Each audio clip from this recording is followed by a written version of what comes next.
నేనే మీ రక్షకుడను. యోహాను 14:6లో యేసు ఇలా ప్రకటిస్తున్నాడు, నేనే మార్గమును, సత్యమును, జీవమును. నా ద్వారా తప్ప తండ్రి యొద్దకు ఎవడును రాడు.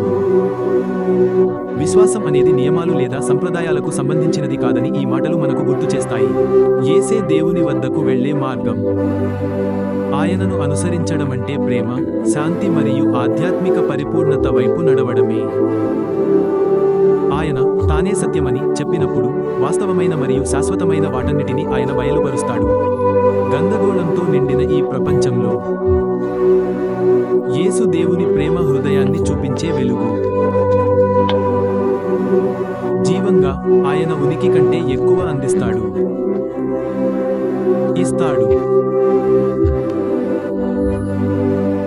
ఇప్పుడే మొదలై శాశ్వతంగా నిలిచిపోయే జీవితాన్ని.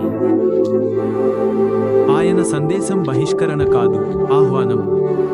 ఆయన మానవాళిని సృష్టికర్తతో కలిపే వారధి. ఆయనను అనుసరించేవారు మార్గదర్శకత్వాన్ని, సత్యాన్ని మరియు దైవ ప్రేమను పొందుతారు.